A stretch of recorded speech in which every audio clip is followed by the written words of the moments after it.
Hair thinning can happen for so many reasons. Whether it's stress or hormones or anything, at Nutrafol we've learned that real change starts below the surface. Our hair growth supplements take a whole body approach and target the key root causes of hair thinning, so you can see visibly thicker, stronger hair in 3 to 6 months. Hair growth starts from the inside at Nutrafol.com. That's Nutrafol.com. The best late-night conservative talk show in America, Sackheads Radio. And listen, there are no people better on the air to give you the best in conservative talk than Sackhead Sean and Sackhead Clint. And we're working on the immigration papers for a certain other guy who happens to work here, too.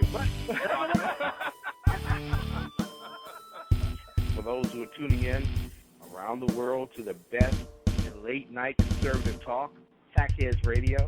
Sack News. Sack News. Radio. Sack News. Sack News.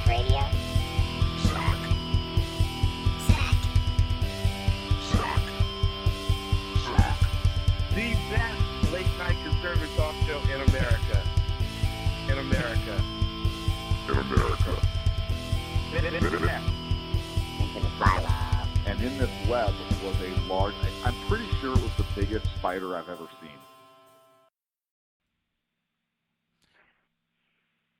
You guys are go. You play the intro music? Yeah, you guys are live now. Man, this Hey! I can't hear. Hold on one second. We also got Sean calling in. Another edition of Sackheads Radio Show. I am online with Jersey Joe, who is helping me run the boards because I'm Portuguese. we got Dan, and we got Sackhead Sean just called in, so I just patched him in. Now, hang on a second. Dan, welcome. Welcome. Sackhead Sean, your Sackhead Sean is dead to me because he's not at the board and he left the Portuguese guy in charge.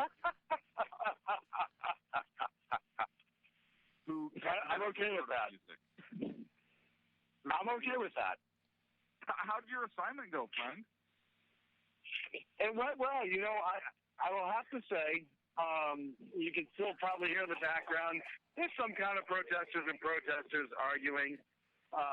Overall, it was a very safe event. Right now what's going on is a lot of the protesters, a lot of the rally goers, rather, are engaging these protesters in this thing called dialogue. And they're actually using intelligent thought and rationale to try to prove their point, and the protesters are shutting down. Oh. No. Yeah, no, they're shutting down. Sean, Sean, you posted earlier, you showed that the protesters were using Common Core protesting earlier, so they don't stand a chance. Yes. Racism is anti-face, I was actually told by somebody on Facebook. It's against faces, so I understood that finally. No, it was a good event all day. It was hot. People stood in line for a couple hours in 101 degrees. As they were waiting to go in, Clint, you had a lot of protests kind of filling up the choke points and trying to engage a lot of the rally goers. Most of the rally goers weren't taking the bait. A couple people yelled back, nothing major. The Sacramento Sheriff's Department and the California Highway Patrol did an outstanding job of kind of keeping a little bit of a line between them, never letting it get heated. The Trump people themselves did a really good job of keeping the line moving and getting people into the event to avoid confrontation. So it went really well. After the event, like I said, they went to capacity really quick, and there was still a couple thousand people outside that I could estimate just being on the ground. And after the rally went out, most of the people left peacefully, and they're still leaving peacefully. Traffic. The worst part about this is me looking at the traffic to leave this place. So far. So let me ask you this: you mentioned choke points. Now, when you say choke points, I think of like sometimes I've been to San Francisco. No, it's not like that. Clubs there, and some of the clubs are. Oh, it's not like that. Oh, and there's a group of supporters who are now engaging a couple of the protesters, as you can probably hear.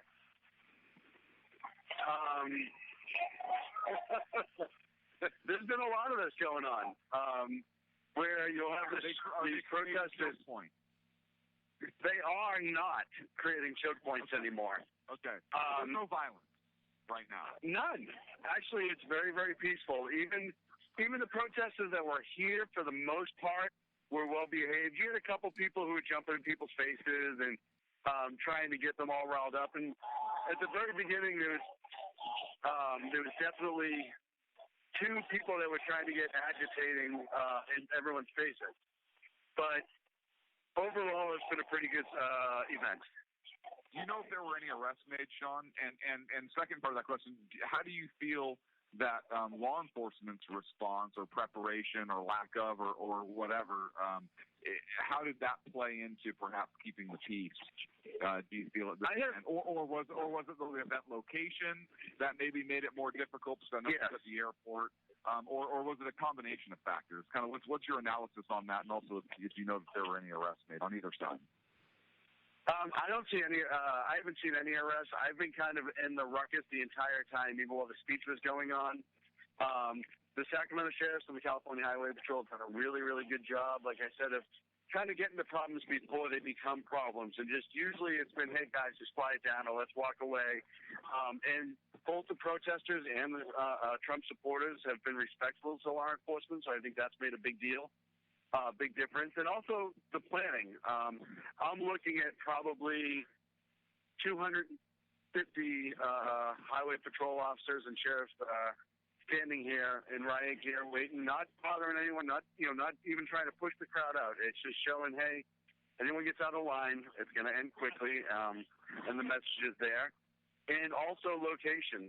Clint, this airport is kind of far away from the metro area of Sacramento. Further enough where you can't walk to it or ride a bike to it, and there's no mass transit that really comes up here.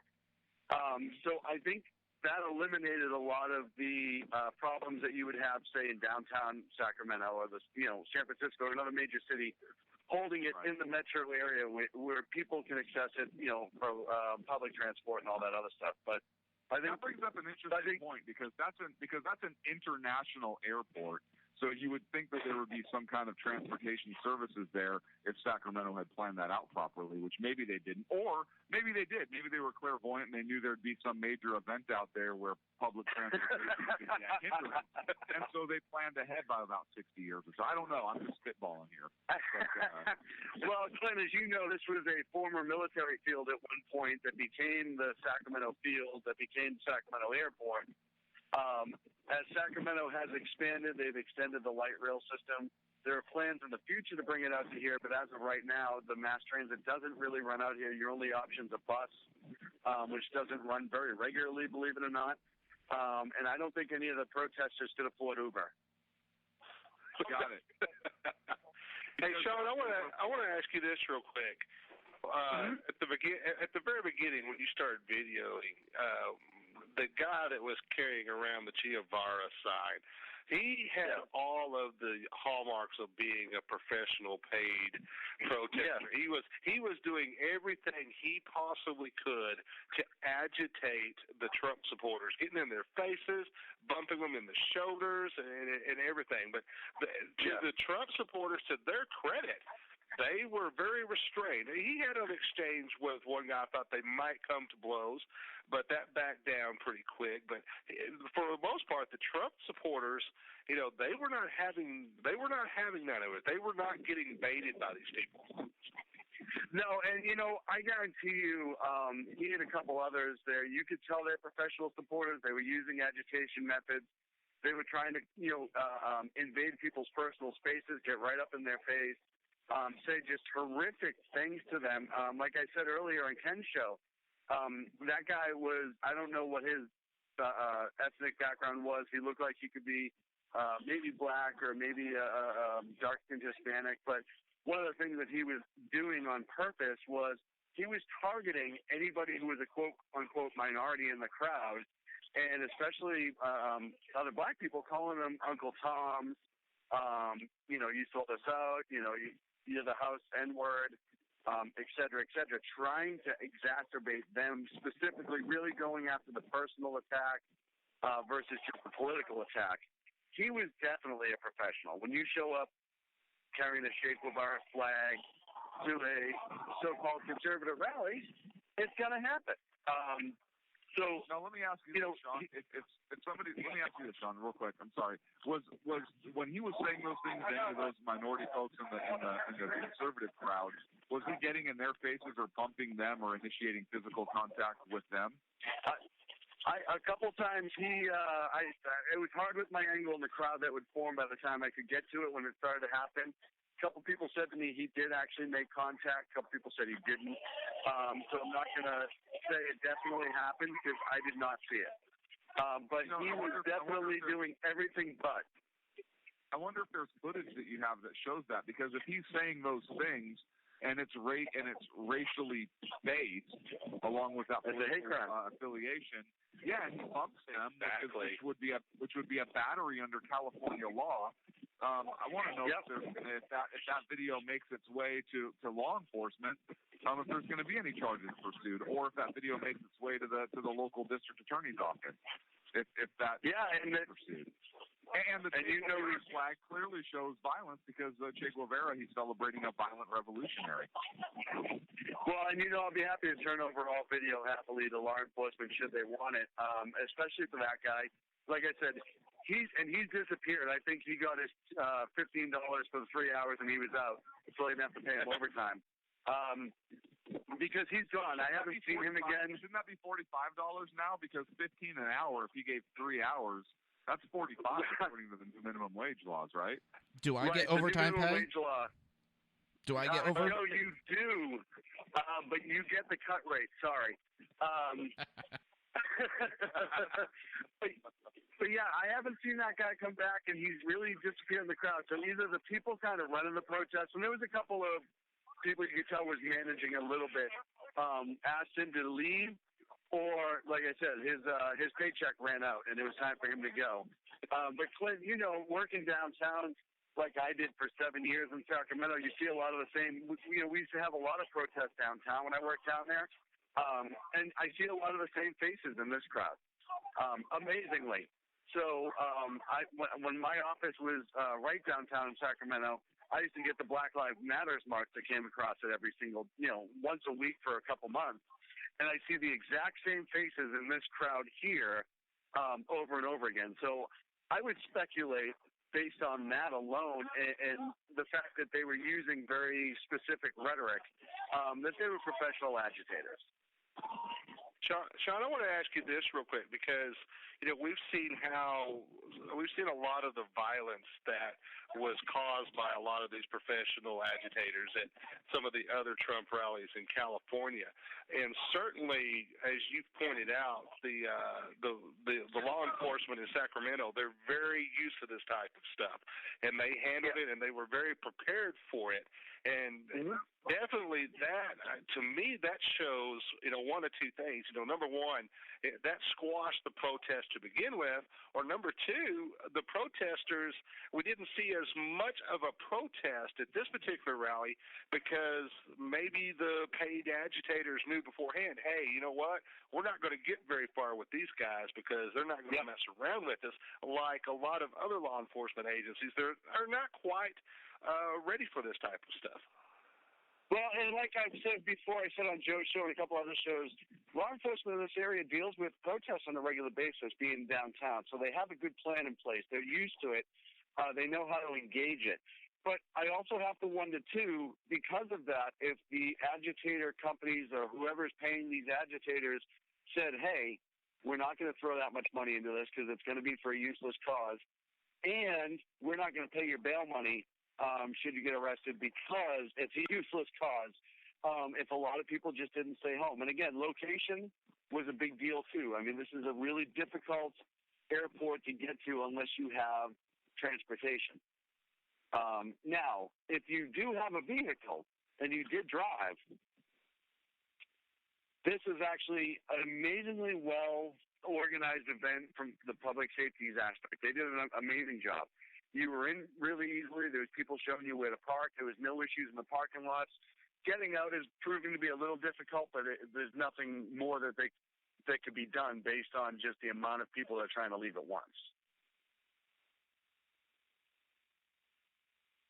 Sean, did you listen to Trump's message tonight? I did not. I tried to stream it. I kept trying to listen to it, and I kept getting interrupted. Like I said, the few protesters that were here kept trying to engage people, and I really wanted to stay on top of that because I thought a couple times that it might explode, but it never did. So I watched some of it on live stream, but. How were the people who were there listening? How were they responding as they were coming out? Were you able to gauge the? As they were coming out, I talked to a bunch of people. Yes, they were very, very happy with it. His comment that I heard that he wants to debate that frickin' Hillary rang really well, and that was, the sentiment of this crowd in general. It's really funny to hear. Bernie Sanders wasn't even mentioned by a lot of these rally attendees. They just didn't care. It's almost like he's not even on their radar at this point, and rightfully so. The Democrats won't let him be on the radar. Pardon me. But what you did hear a lot is the very anti-Hillary sentiment. Time and again, and now it looks like law enforcement is starting to remove some of the protesters peacefully, ask them to disperse because they're creating a hazard in the parking lot. And then watching it right now, the same couple protesters who've been the most vocal and have caused the few skirmishes that we've had, or not, I wouldn't even call them skirmishes, that's an overstatement, have been asked to leave by law enforcement. It looks like they're complying now. So, but there was definitely an anti-Hillary statement that rang through and through. A lot of talk about Benghazi was heard. A lot of talk about the email investigation. A lot of talk about everything, the 3 a.m. phone call, over and over again, from all the people that were coming out and going in that I talked to. You definitely heard that from them. Sean, I want to bring this up real quick because because I actually watched both speeches and watched it. The Bernie Sanders speech right before Donald Trump's tonight, the crowd was real subdued versus what you've seen in past Bernie rallies. There was really not that large of a crowd, very quiet. They were cheering on his usual talking points, but not the real rah-rah excitement that we've seen before. You're getting the same thing, and you're getting the same thing in California with Hillary's speeches as well. It's like they're not engaged. They're like, man, don't we have somebody else to choose from? But what you're seeing with Donald Trump now that he has secured the nomination and he is going to be the GOP nominee, all of a sudden we saw a lot of excitement with Donald Trump before, but now in his rallies he's starting to get more focused. Yeah, he's getting he's hitting on a lot of points, attacking Hillary on bills passed, their treatment of women, on Benghazi, the MA, stuff like that. But they're also getting real excited because he's getting more specific on a lot of the policies, and you're seeing that in every speech that he does, and that is really getting the crowds engaged. That they're here. You're seeing. I think we're seeing a different Donald Trump now than what we saw, early on in the GOP primary. You're seeing a guy he's taking on. He knows that he is the GOP nominee, and he is taking on that role, and the crowd is certainly reacting to that with their excitement. I see the crowd's getting more excited about Donald Trump. Well, and I think you nailed it, though. I think he's now general election Donald Trump. Right. I think he knows that he needs to start showing his policy, start laying it out, which he's done so far, the last couple speeches, I should say. And the other thing with Bernie is, listen, Donald was smart enough to have this in a giant jet hangar that has air conditioning and seats. Bernie's was outside in the city of Davis, just up the road. It was 103 degrees. Not really a wise choice when you're in that area. And that area specifically, and I've told everyone this before, the city of Davis is a lot like Berkeley, only older and richer. So you're going to have a lot of older people in that area, too, that probably weren't too excited to be out in 101-degree temperature. You know what, so Sean, I think that actually fits his narrative, though. Bernie Sanders is a socialist. So air conditioning is an extravagant luxury. Right? being able to rent out a jet hangar to have it as an extravagant luxury. So he was outside and like in a lawn somewhere with the sun beating down 100-something degrees because who needs air conditioning? We can live in Washington, D.C. Who needs air conditioning? We should be outside working anyways for the good of everybody else. So that actually makes perfect sense to me. You know what, Clint? I didn't think about this before, sir, but now that you mention it, it does make perfectly good sense. And like I said, I just think that right now Trump has the momentum. You know, you look at the giant field, you have Hillary just wagged down by the scandals appropriately. She should be taking a beating. And you also have Bernie Sanders, who's getting beaten down by his own party. And Sean, I need to interject something here. In light of Glenn Beck, I do need to interject something. In light of Glenn Beck, SHR media does not mean that Hillary figuratively in the polls in terms of not performing as well as her expectation would have been, and deservedly so, not in the literal sense. We do not condone violence, particularly among women or presidential candidates. Okay, so go ahead, sir. At all. I didn't want to get kicked off of SHR. No, and that unfortunately there's enough Secret Service presence here where if it was taken wrong, I'd probably already get in the talking to right now. Okay. Well, they were walking towards you. I have tapped into the NSA satellite link, so as soon as I put that out, that's why I said that and I saved you. And then they kind of went back to what they were doing. You didn't realize any of that, but we got your back over here. Jersey Joe was able to tap into that. And thank you, Joe, and I appreciate that. Yeah, right now I hear her banging on my door, so. Hey, that's Mrs. Joe. That's fine. Hey, and it's very, very appropriate manner right now. I'm watching the vehicle that the 4 or 5 of the protesters showed up in, trying to leave, and it's trying to pull out into the traffic. And, of course, everybody in that traffic knows who they are because one of them's hanging out the window, so nobody's letting them go.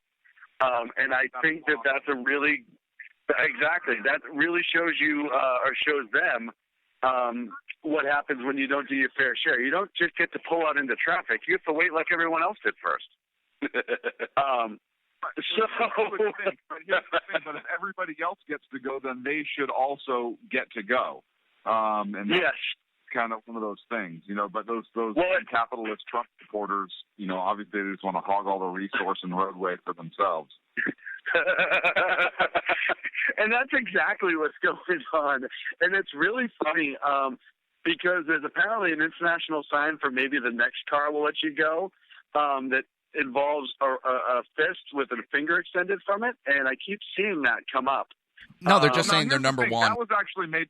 That's communicating, and if you remember, Top Gun actually made that popular when Maverick communicated with the Russian pilot, and Goose pointed that out to the instructor Charlie. So, is that the thing you're talking about? That is exactly the international sign I'm talking about. So. I just find the comedy in that. And just to kind of update a little bit, the police officers have moved their line slightly, and not for any other reason than as they're clearing out rows of traffic, they're moving up, just making sure nobody kind of bleeds back. But there's still, like I said, there's zero issues going on right now. Even those protesters are leaving. As I'm looking around, I'm actually standing up on the top of my truck trying to get a bird's eye view. Other than it being traffic in the state of California, not much is different. And you're starting to see just even the police department is starting to break down some of their numbers and release some of the people. You can see them start to walk back the officers who, and I got to say, it was 101, 102 out here at one point. And these folks have been standing in their riot gear since I got here at about 3:15, 3:30. I have to take my hats off to them because they really, and to be able to do that for 4.5 hours or whatever time it is now, and maintain their professionalism and still be polite and courteous as all of them were, you know, that takes a lot. You put me in the sun for 2 hours, I was getting a little cranky until I sat in my air conditioning for about 20 minutes. So, you know, it's definitely kudos to them for a job well done. And the fire department did a really good job of sitting in their air-conditioned trucks.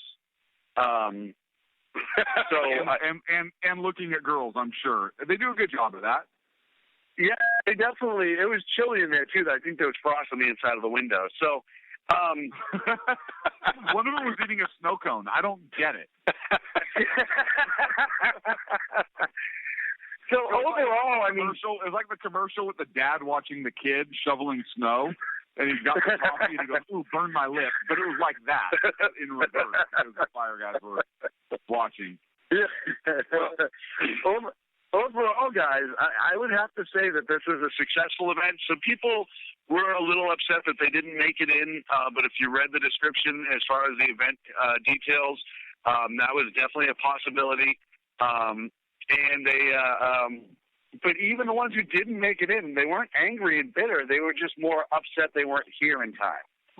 It was a lot of positive activity outside. The people that couldn't make it in did stay outside, and people were talking to each other and talking about politics. You listen to the ideas, and they were kind of happy to be part of the system and happy to be part of the election. And there was a lot of good conversation going on between the supporters amongst themselves. And the rally goers, which is very positive to see. It kind of makes you remember that politics isn't always as brutal as we want to make it. And then, like I said, we also had the dialogue at the end with the protesters. But even then, the rally goers themselves were doing a pretty good job of making sure that they were engaged and discussing and having good ideas. And like I think I tweeted it out or put it on Facebook that the Trump supporters are engaging the protesters with dialogue and thought, and the protesters don't know how to react to that. And that was very, very true. You could see them just kind of looking around. There was one gentleman who was a former Marine, and I had a minute to talk to him, who literally went to every single protester and engaged them. And this guy was probably about 6'2", big black guy, just built, better than I could ever hope to be. And he walked up to all of them. The first thing he tried to do was shake their hand and introduce himself. And I would say 80% of the protesters wanted nothing to do with that. Why were they so racist against him? Because I'm wondering if the reason they didn't want to shake his hand is because they perceived him to be black. Well, that was his target. He and another black guy who was in the crowd, who was a Trump supporter, they were targeting out the protesters who were trying to shout about conservatives and racism. It wasn't even just Trump and racism. There was Republicans, conservative being racist, blah, blah, blah, blah, blah. And most of them were younger black males. There was a young black female as well. And those two gentlemen made sure that they had a conversation with each one of them. And as the guy explained to me, the Marine, he said, you got to teach them reality. These kids have no idea what reality is. They're sitting here protesting, talking about racism. He's like, meanwhile, if they look up and down the line, there are people of every race, ethnicity, walk of life standing in this line to go support Donald Trump. Where's the racism? So, it was amazing to me to see that attempt at positive discourse. It was just great. It really was. I was happy to be a part of that and see that. And I was able to, like I said, grab a minute with both of them. One guy's a Marine, the other guy's a business owner in the area, just really intelligent guys. And you could tell they were proud. We forget in this country, certainly I do, Clint, we talk about politics all the time. Dan, Joe, we talk about politics all the time. To be part of this system where we as a people are allowed to elect our own leaders and engage in these conversations freely, I really remembered how important that was while I was doing this event today and while I was on this assignment, because it really was heartwarming. I mean, you had people with kids, you had people with their parents. I saw one family had 4 generations here. 3 of the fathers were all 3 generational fathers were all veterans. One of the other things, too, and I only heard this. I didn't get to see it because I didn't get to see it in time, is the Trump people were allowing veterans in first for the event, which I thought was pretty classy as well. Veterans and the elderly because of the heat. So, but just to see the system in motion and see that, be part of that action and look at the way people were reacting to just being at this event was pretty impressive. And it does remind me how important our system of government is and how lucky we are to live in a great country where we can elect our leaders. Sean, I want to bring this up real quick because you bring up something very important. This is a side of the Donald Trump events. This is a side of Donald Trump that you do not see from our friends in the liberal media. They are going to a Donald Trump event specifically looking for the agitators. They're looking for the quote-unquote violence. And, moving forward, it looks like the Trump campaign has certainly addressed a lot of this in the way they're handling the events moving forward. You're certainly seeing the different tone from Donald Trump. You're actually seeing, getting a good picture of Donald Trump supporters engaging. And you're starting to see really a lot of the Republicans that said they would never vote for Trump coming to the side saying, okay, this is what we've got to do, unify the party moving forward. Now, tomorrow night, Trump's going to be in an entirely different venue. He's going to be in San Jose, California. He's going to be at the San Jose Convention Center. And obviously, I know nothing about San Jose. You guys probably do, living there. Obviously, there's going to be a bigger opportunity just because of the different type of venue for the protesters to be there. And, of course, the liberal media will be there. That's all they will be focusing on.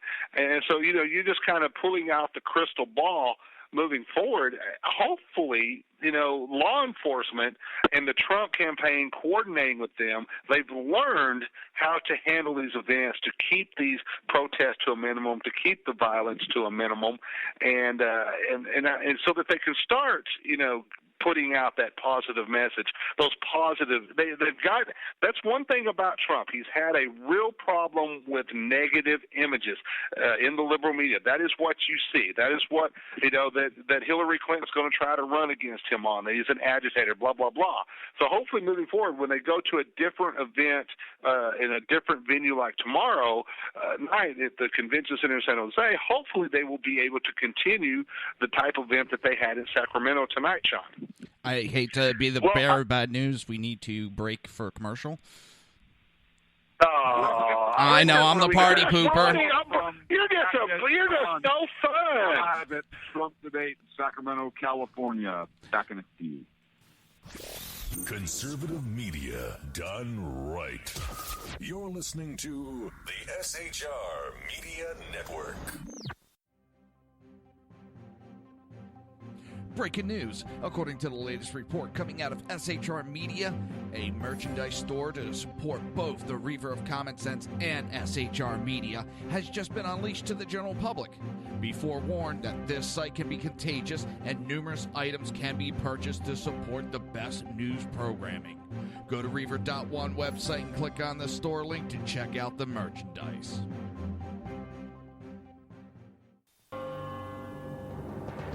Hello, I'm Matt, a student at Hillsdale College. Here's Hillsdale President Larry Arnn on the continuing relevance of the Constitution. Many argue today that the Constitution is outdated because it addresses problems peculiar to the 18th century. Some parts of the Constitution do read rather quaintly.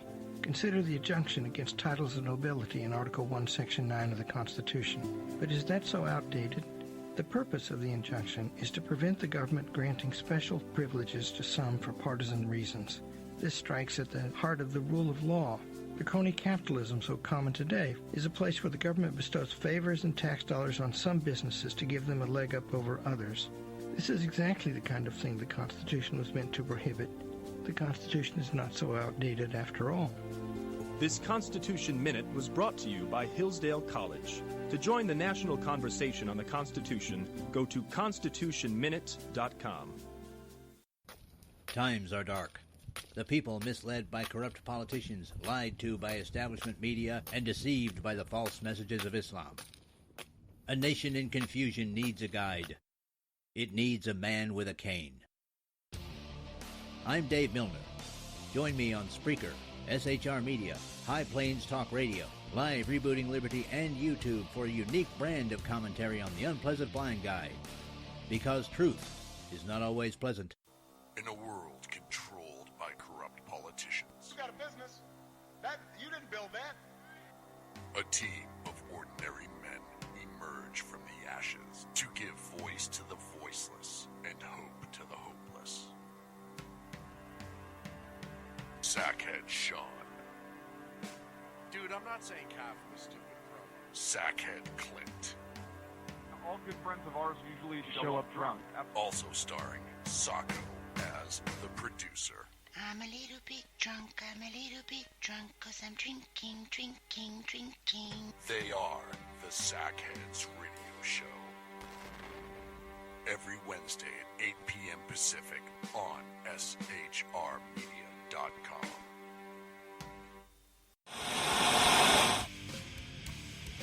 Beware, the Jersey Takeover is here. Every Monday through Friday, 11 a.m. to 1 p.m. Eastern Standard Time.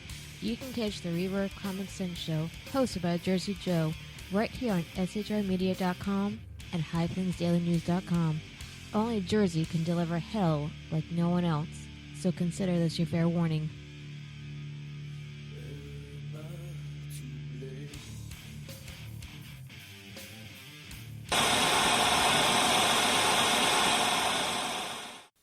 Conservative media done right.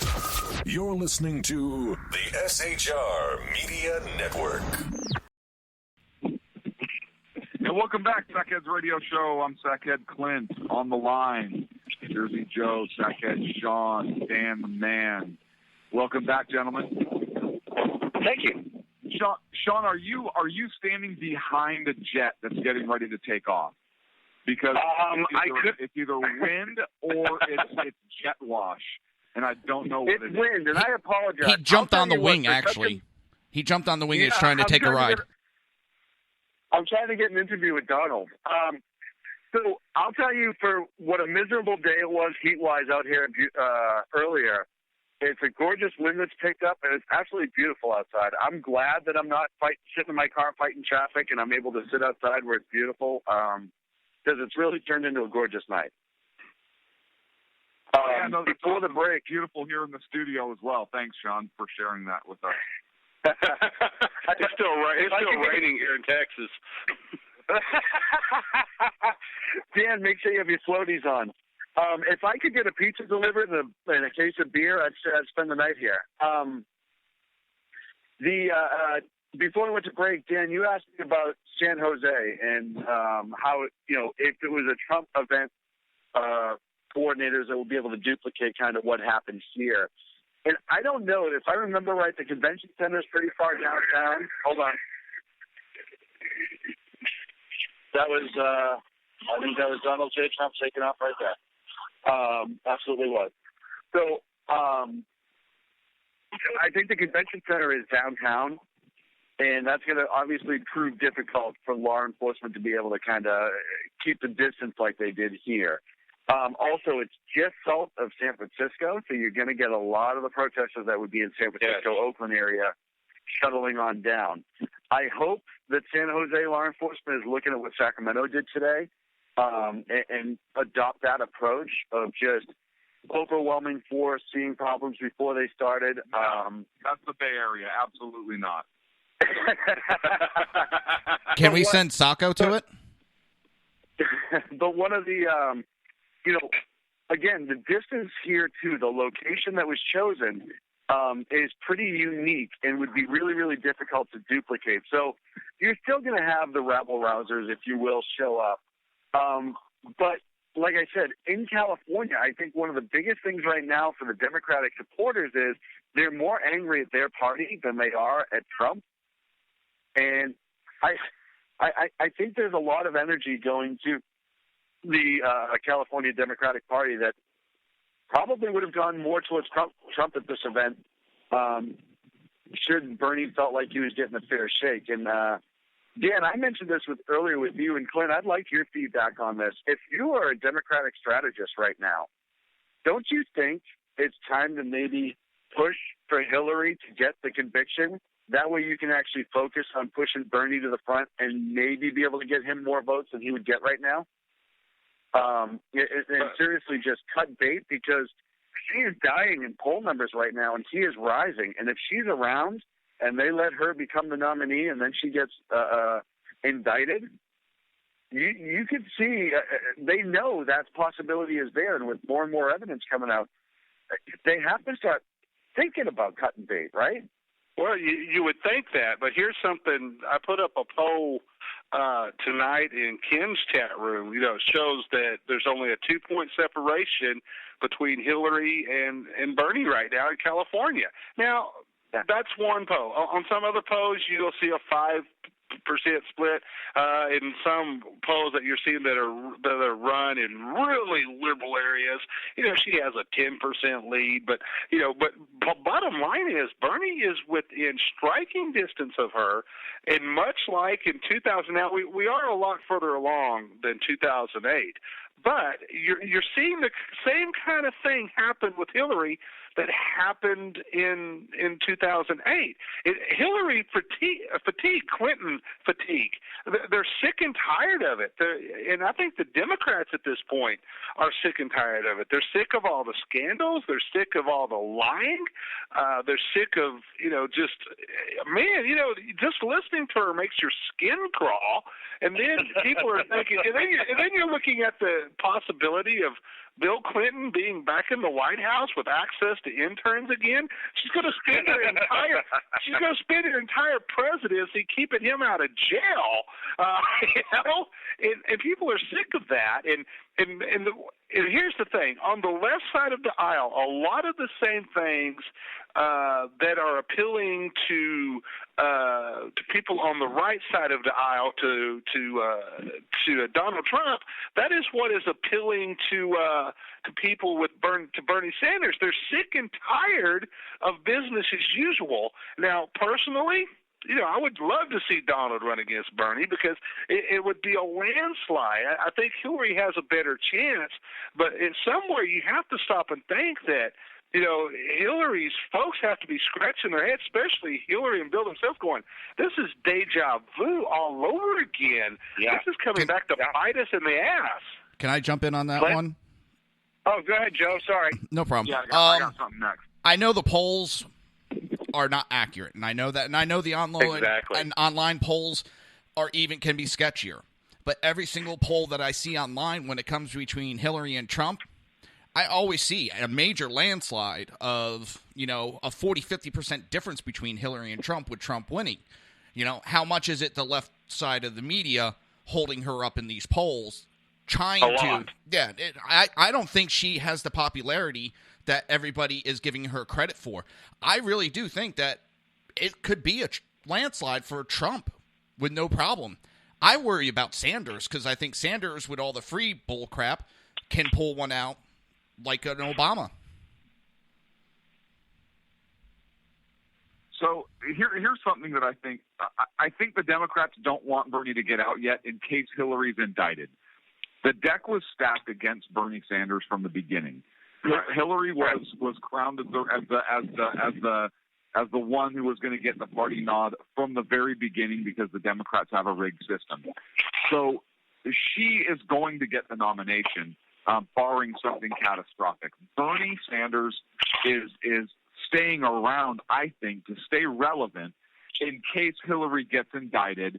Now the delegates are released; they can cast the votes. They'd switch to Bernie Sanders, and the Democrats still have a relevant candidate. Because if Bernie pulls out now, and let's say Hillary gets indicted, he now has to gain steam back up and catch up while Trump's just going to continue to steamroll the entire time. So Bernie has to stay in it up to the convention from a Democrat perspective, I think. Now, here's the interesting thing. I think something that I haven't heard a lot of people talking about, I don't know that I've heard anybody talking about, is the possibility if nobody gets 270 electoral votes. If Billy Crystal is successful and this hack he gets to run against Donald Trump runs, and let's say Bernie Sanders decides to stay in even after the convention because he's a true independent anyways, he's an independent socialist, and let's say you have a four-party race, or let's say Sanders backs out or gets on the ticket with Hillary or whatever it is, and let's say you still have that third candidate, it's very possible that nobody reaches 270. Because Clinton is incredibly unpopular, Trump is unpopular and polarizing, and this third party could pull enough from each of them. Trump could pull some from Clinton, and this other guy could pull the conservatives, and where you get nobody at 270. And then that goes to the House of Representatives. I forget and it's not an up or down vote. It's not an up or down states. vote. Each state delegation gets one vote. which means California has, 53? Those 53 have to come together. Ooh, I wonder who they'd vote for. But each state delegation has to come together, and they get one vote. Now, we have 50 states. So first of all, you'd have to figure out what party has the most delegations. But what happens if, even though we know the Republicans control that, what happens if that conservative candidate pulls enough and the House of Representatives ends up electing Hillary Clinton or Bernie Sanders? Or you had a 25-25 split if they're going to go. I mean, and so there's a lot of other scenarios that aren't being talked about here too. And the way these races are lining up and the way everybody's kind of getting involved with these candidates are, I mean, everybody's kind of talking about it's going to be Trump and Hillary. Well, that might not be the case. And the electorate might not actually get to choose the president this time around. Let me throw this out to you, and I want to go back to Richard Nixon's second term when he was elected. You know, Richard Nixon was facing a lot of scrutiny while he was running for re-election for his second term. Of course, then he gets into his second term, he ends up having to resign, and of course, you have Gerald Ford become president of the United States. The seat was protected. You had a Republican in office, and of course, Gerald Ford turned around, ended up pardoning Richard Nixon. What's to say that I think what we're going to see play out here, number one, if Hillary is indicted, I'm going to be surprised. I still think the likelihood of that is not very high, but in the event that we do, you're going to see IG report. Yeah. Well, here's the thing. IG report that's out. Yeah, but you're still going to see the Obama administration. You're going to see President Obama get involved in this because he wants to protect his legacy. He is such a narcissist that he wants to protect the legacy of his presidency, and he's going to do everything he can to protect that. And there's a lot of this stuff involving Benghazi, the email scandal, that goes all the way to the Oval Office. This just didn't stop with the Secretary of State. This didn't just stop with the State Department. This went all the way to the White House. And so somewhere along the way, you're going to see the White House get involved and protect Hillary and also protect trying to keep the presidency in Democratic hands. Even if they know that Hillary Clinton can possibly get the nomination, move forward, they're willing to risk that gamble, let her run for election on the hopes that she is elected. And then if she is indicted for some reason and she does have to resign or whatever, well, guess what? The White House is still in Democratic hands because then you're going to end up turning the White House over to the vice president. God forbid that it be Luis Salazar or it be Julian Castro or somebody like that who the Democrats would really like to have in there versus Hillary or Bernie. So that actually, you stop and think about that. And, I'm going to throw the conspiracy hat out there that, that might just kind of play in their hands to get the person they actually want in office. And then when it all is said and done, if Hillary is indicted, well, guess what? She gets pardoned, and President Obama's legacy is protected. Hillary's legacy as Secretary of State is going to be protected somewhat. Bill Clinton's, whatever will be protected. And then in the long run, the Democrats still hold on to the seats, much like the Republicans did with everything that Richard Nixon went through. Here's the difference I see with that. Richard Nixon was a well-known president. He did a lot of positive things in his presidency. Yes, he did. There's no question about that. Right. And so you kind of had to go with the sitting president of the United States who had some accomplishments. Hillary Clinton, I think, if an indictment is coming, will be indicted before Election Day. And I think just the fact that she's indicted, even though you had this brand new poll come out today that said, well, 70% of Democrats would still vote for her. First of all, that tells you something. Right. 70% of a party is going to vote for somebody anyways, even when they've been indicted for a felony by a Justice Department that is controlled by that party. That speaks volumes about the mentality of where the Democrats are in this country today as a voting bloc. But that's a whole different commentary. But I think that she would be so damaged at that point. I think that the Democrats are hoping for an indictment, if an indictment is coming sooner rather than later, so they can prop up Sanders up and have a quote unquote clean candidate. Because even if even with 70% of a Democratic Party voting for her, there is a huge talk. That's 30% that wouldn't. And you need over 90-something% of your party's support to kind of have a shot at getting elected. Right. So I think that would be so detrimental to them. And even if she's indicted and she pleads, and Obama Obama pardons her, well, she's pardoned from the punishment. That conviction still stands, and she's not able to hold office. So I think that's the reason I see that scenario as not as likely, in my opinion. And I still see the one little wrinkle in that, though, Clint, is the fact that, in 2008, the Democrats knew what they were getting with Barack Obama. They knew that his presidency was going to be a disaster. They knew what they were getting. But the only go that mattered to the Democrat Party was electing the first black president of the United States. That's all that mattered.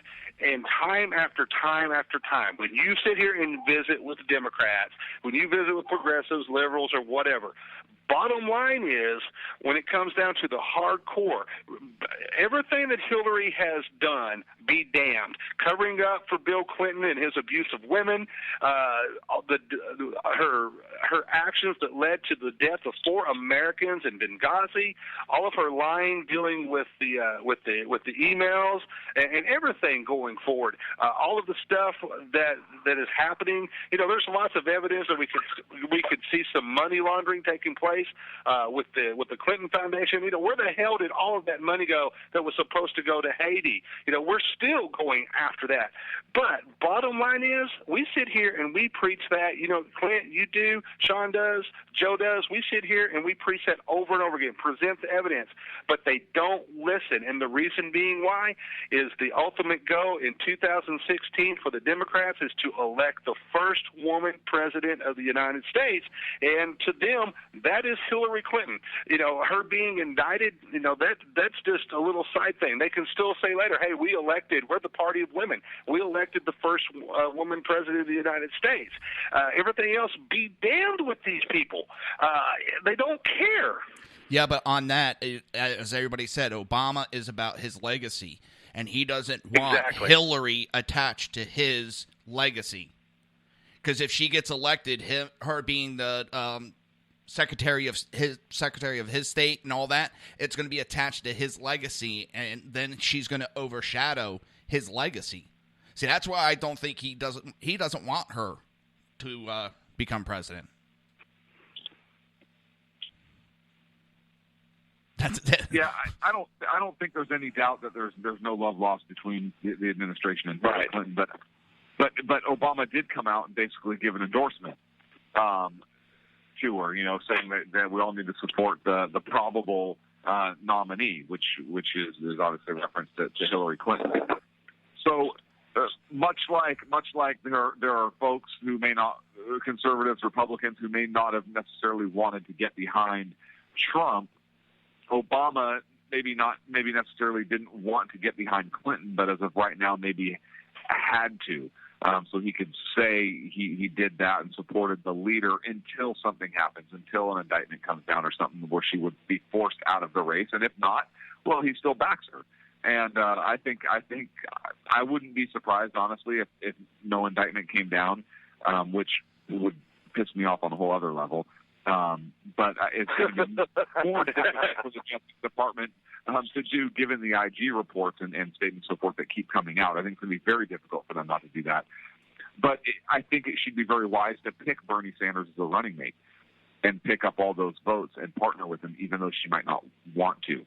But that would certainly pull that more radical wing of the party to her and keep them from staying home.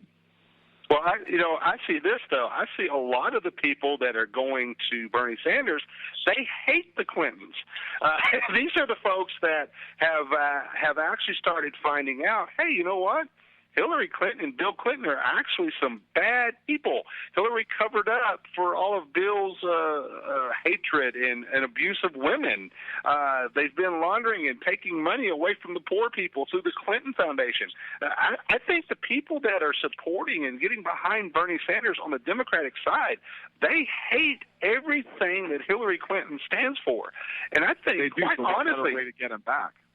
Well, I don't think they'll go to Hillary. I think you had Gary Johnson, who's the Libertarian candidate, come out and say he agrees with 73% of everything that Bernie Sanders stands for. I think they do one of two things. I think they either go over to Gary Johnson, they go over and cross over and support Donald Trump, because there's so many similarities in what Trump and Sanders stand for.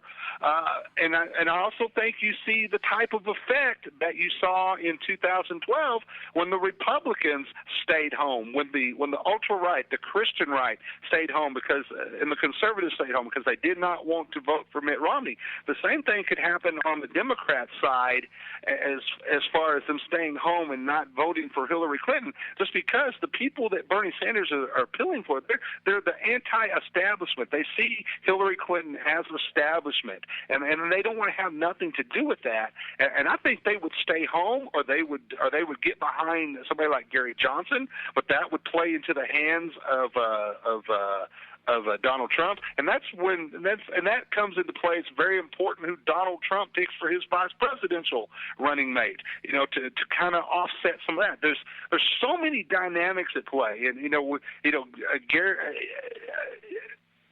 Clint has discussed one theory. Sean has discussed something else. Joe has discussed something else. But there's so many dynamics at play in this election. You're trying to put your hand on it and see what's going to happen. This is quite honestly, guys. This is an election unlike I have ever seen in my lifetime of voting, and I would say it's certainly an election that we have not seen probably in the history of our country. Oh, I would agree with that wholeheartedly. I think that this is an animal of which we do not know. I think one of the amazing parts about this right now is, as I've said before, and all you guys were on board with it, and I'll hold you to that forever, this is the election of not politics as usual. This is the election of the anti-politician. This is the election that we are sick of Congress. We're sick of politicians who just sit there and lie to us. And it's going to be different. And if that means that we have to elect Donald Trump, who, you know what, he may be a little uncouth at times. And I had this argument with somebody a couple weeks ago, earlier this week, about how oftentimes I have been attacked for being uncouth, or sometimes say things in a manner that gets taken wrong because I'm overly direct. I understand that. And listen, I'm not saying that I'm a Trump, everything that Trump stands for, I am for. But I certainly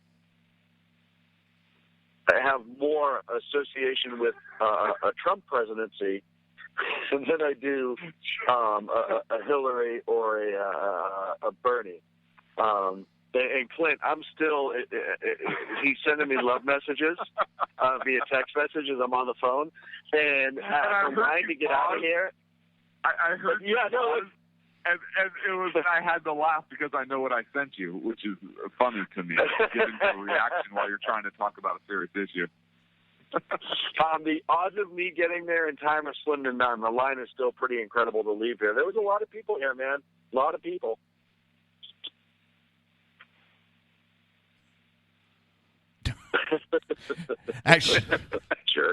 Actually, on that point, we're like 20 seconds out from breaks. Well, we cut now and take it back after the top of the hour.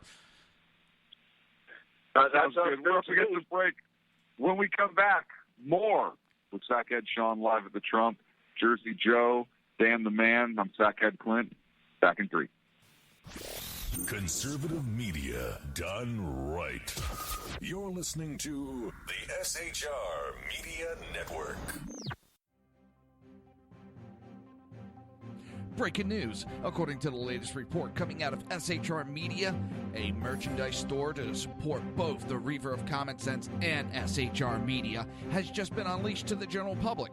Be forewarned that this site can be contagious and numerous items can be purchased to support the best news programming. Go to Reaver.one website and click on the store link to check out the merchandise.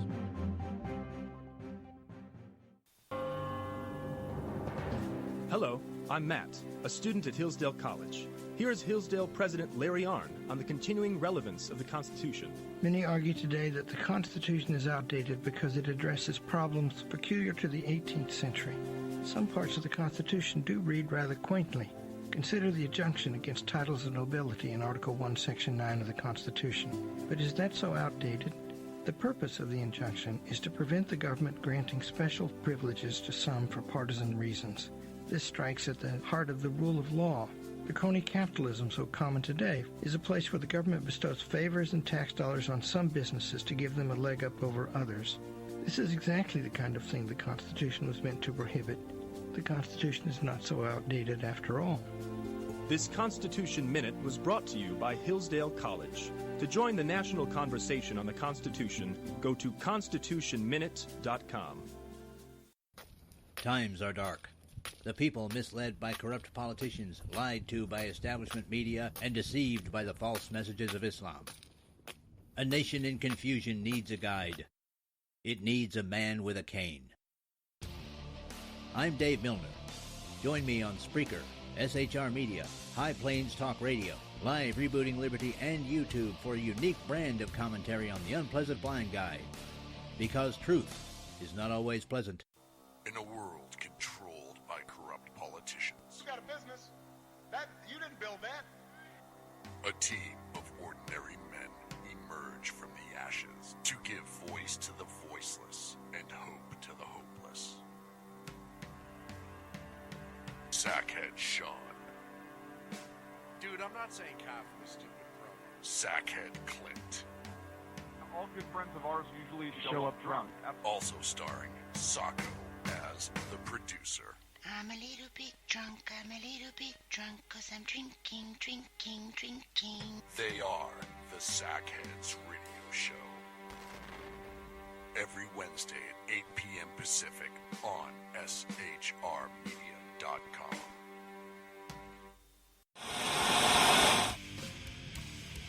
Beware, the Jersey Takeover is here.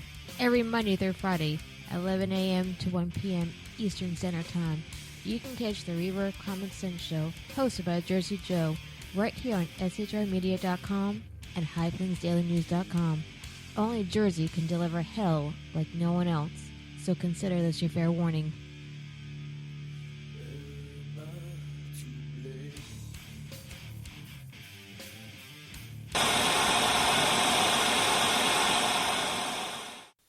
Conservative media done right. You're listening to the SHR Media Network. And we're back here at the SHR Media Network, Sackheads Radio Show. I'm Sackhead Clint, the Lone Ranger in studio. Not doing a damn thing because Jersey Joe has to run everything remotely because everybody knows my tech skills. And on the line live, we have Dan the Man, we have Sackhead Sean, and of course we have the one and only Jersey Joe. Gentlemen, welcome back. Thanks for being with us today. So there was a breaking news story that came across Fox News. All right, so here it is. So we're going to give credit to Clint because of what we were discussing. We have an intel source that says IG report ups the pressure on DOJ to seek criminal charges against Hillary Clinton. The recently released State Department Inspector General report, which found Hillary Clinton broke government rules with her personal emails used, increases, quote, the likelihood and pressure for the Justice Department to pursue criminal charges, an intelligence source familiar with the FBI investigation told Fox News. Quote, it is very harmful to her and increases the likelihood and pressure on DOJ to indict, said the source, who was not authorized to speak on the record, of course. Quote, the IG report is not evidence in itself, but it clears up confusion about Department of State rules and makes the IG a witness and the people they interviewed to her computer antics being done without permission. I think that is a money quote right there, that it clears up the confusion about the Department of State rules and makes the Inspector General a witness in this case, gentlemen. Mm-hmm. Clint, I'll let you go first. Yeah, no, look, so I nailed it, and I want to thank you all for being a part of it. I'd like to thank God first and foremost, and my family. Of course, Sean couldn't do this without him or Jersey Joe or Dan, and everybody in the academy, and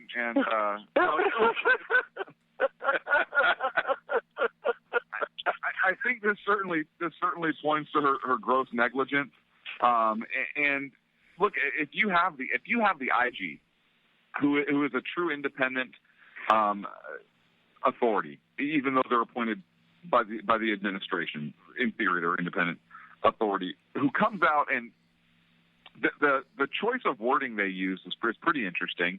It was harsher than it could have been. I mean, they could have soft sold a lot of this stuff, and they didn't.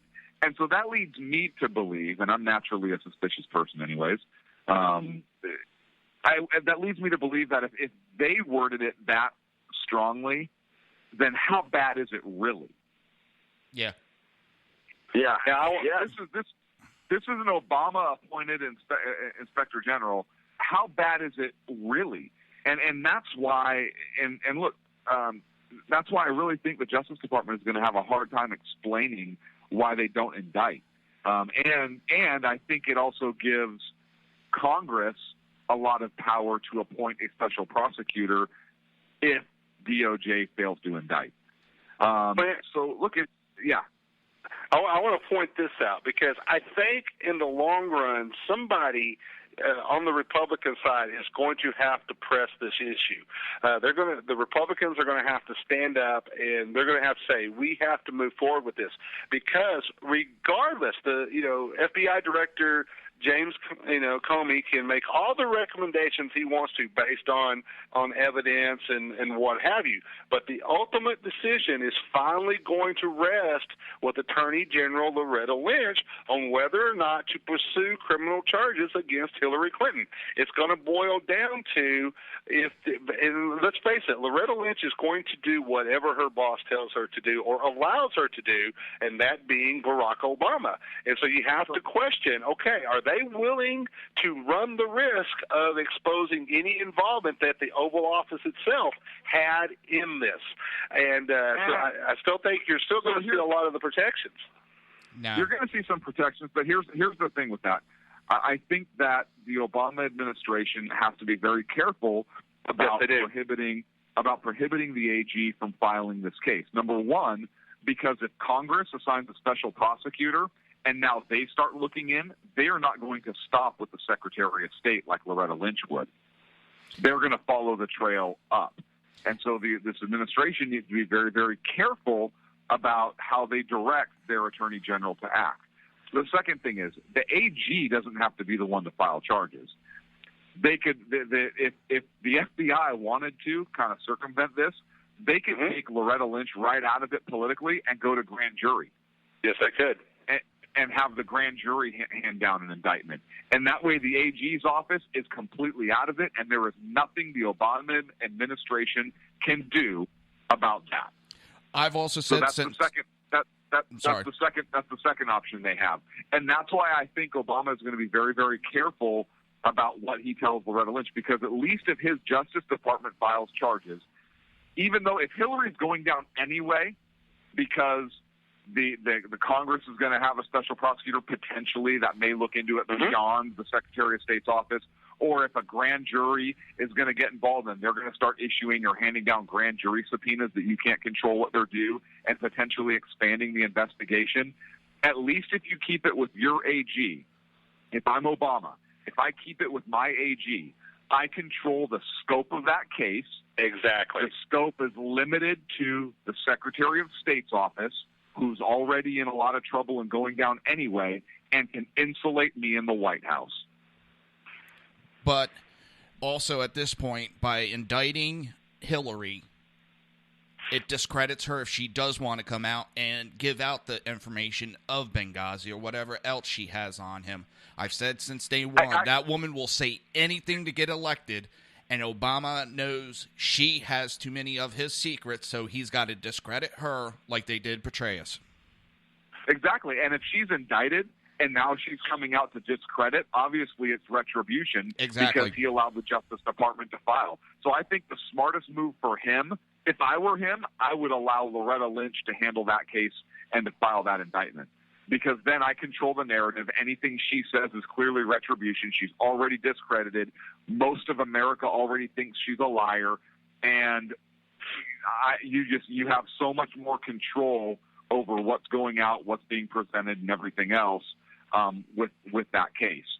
And look, if you really kind of want to throw the to use the term used earlier by one of our colleagues, look, and unfortunately, I'm sorry, I don't remember which one of you said that, but to throw out the the hat, what is the conspiracy hat?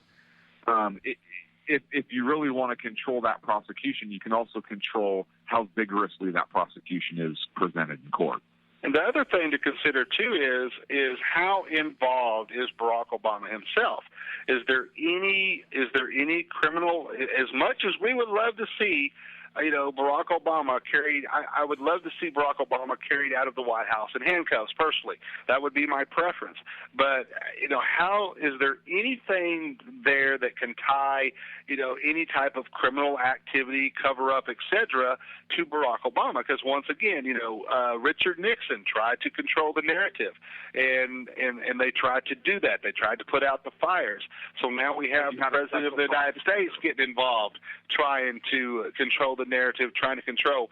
The other thing is Hillary Clinton going to be willing? In the past administrations, you've had very loyal very loyal people in the administration that were more than willing to take the heat and go down for the President of the United States. Is Hillary Clinton one of those that's willing to go down for the President of the United States? I don't think so.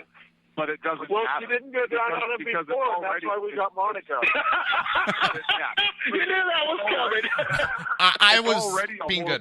It's already a horrible situation, and that's why I think Obama has to control it. Look, Nixon had a special prosecutor. He's not controlling that. It wasn't his attorney general's office that investigated him. It was a special prosecutor that he couldn't control. And so that's a lesson for Obama that I was talking about earlier. Right. You can't allow a special prosecutor to come in.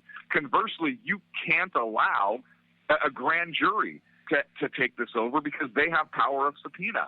And they can start subpoenaing things that you don't want them to subpoena. And now you're battling defending records, executive privilege, all this other stuff. So if it stays with the attorney general, you can control that, and you now have him. Hillary Clinton may come after him anyway because she's going to be pissed off she got indicted, right? Right. So you can control and smear and spin things more if you control that prosecutorial process, I think. And that's the difference between Obama and Nixon and a president trying to control and put fires out, and Obama who actually controls potentially the prosecutorial authority. And here's why you're going to see Hillary Clinton and try to fight this to close this door, keep this door closed as far as this email stuff goes. Because once that door is open, that opens up to all types of investigations, particularly her activities as Secretary of State. Was she using the Secretary of State to influence money for speeches for Bill Clinton, to influence donors for the Clinton Foundation? That'll open up the doors to look at the records even deeper into the Clinton Foundation to see if you can find some money laundering taking place. This is, any way you look at it, this is going to be a nasty, nasty fight if it goes forward, and it's going to, we've seen the Clintons get out of a lot of things before, but this is a little bit different because everything's kind of coming together with this, and you're going to see the Clintons put up a fight like they never have before. They're going to pull out every bit of influence that they still have. They're going to pull out of every bit of influence that they have on the Oval Office. I still think the Clintons, even though they do have a rift with the Obama administration, I think that they do have some influence over the Oval Office itself. And so all of that's going to come together and open up. And guys, myself personally, that's the perfect storm. I would love to see the Democratic Party completely implode upon itself with this and move forward. Will that happen? I don't know. Clint makes the argument for. I can make the argument that it will not. Joe can make arguments and stuff in between, what have you. It's going to all depend on what we actually have, what we can actually pull out as far as evidence to keep that door open. Because if that door closes, well, then she becomes the nominee, and then we move forward as business as usual. Yes. But I think that those other things that you're talking about is kind of the big hammer that the administration and the IG can hold over her head. Oh, yeah, you want to come after us for this? Hey, that's fine. We can expand our investigation. Yeah, but don't forget, Bill Clinton's going to be helping. Start looking into this. So you really start controlling that narrative. And, hey, what happens if she gets elected and the Republicans keep the House and the Republicans keep the Senate, and then they impeach her? You end up with, you're going to end, once again, we go back to the original scenario I talked about. You're going to end up with her vice president there, and they're going to maintain the White House. Yeah. The Democrats, here's the thing. The Democrats actually, in my opinion, the Democrats win more if she is indicted and has to resign. The Democrats win more if she is the nominee, she wins the White House, and then later on she's forced to resign. I think they actually win more because at that point, then they're going to get who they want to be the face of the Democratic Party moving forward, whether that be, and I've even thrown out the scenario in the chat room earlier that, you could possibly be with the scenario that the Democrats are wanting to have the first female president. Well, they might want to have the first female vice president too. So you could have a Clinton-Warren ticket in there just in case that should happen. Regardless, if Hillary can fight off this indictment, she somehow manages to be elected president of the United States, and then at that point the Republicans are able to force the issue, they are able to get her indicted, able to get her removed from office, the Democrats win in that scenario because you're still going to have them in control of the White House with one of their golden boys in there, whether it's Luis Salazar, whether it's Julian Castro, whether it is Elizabeth Warren. God forbid if it's Elizabeth Warren. We can have all kinds of jokes about Joe Biden, but we've got a long list we can do with Pocahontas. But the point being is they're going that in that scenario they still win. If we're going to do something, we've got to do it now and prevent her from getting the nomination. And we have, basically we've got, a month and a half to do so.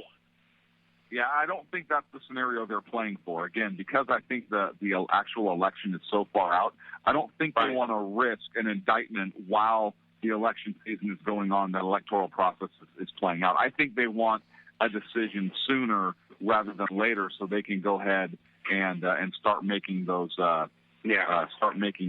those decisions that they need to for their party. Well, if Hillary wins California on the 7th, it's over. I think the Democrats go for broke with Hillary after that. But you guys are also forgetting. They do, but there's still. You're forgetting. Go ahead, I'm sorry, Joe. I was just going to say you're forgetting that Obama does have a secret weapon. Bill Clinton's going to be turning over as much evidence as he can so he could become single again.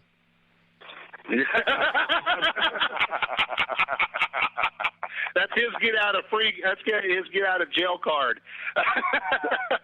That's his get into an intern card. Yes. That's his return to an intern card. Oh gosh. I still think against the bill. You almost want Hillary and Bill to win just so we've got 4 more years of great Bill Clinton and Anthony Weiner jokes to go on. That's a whole other subject. Well, I told you that I hope that somebody doesn't tell Biden that it's time to leave the White House and they just keep paying him. Just because he comes up and gives speeches every now and again. Yes. Oh, yeah, just because it's good for our business. Yes. No, they just keep moving his desk lower and lower until he's in the basement and arguing over a stapler. He's like the guy from Office Space. Like, he'll be there like, I want my stapler. Burn this thing that I got. Well, just flash forward to, next February. Hey, Hey, Donald, just so you know, this next speech you're giving is kind of a big freaking deal. Wait, what are you doing here? Yeah, forget it. You know, it's just completely clueless. Hey, Donald, I know you got casinos. Yeah, I know you got hookers down at the bar. Which one was that?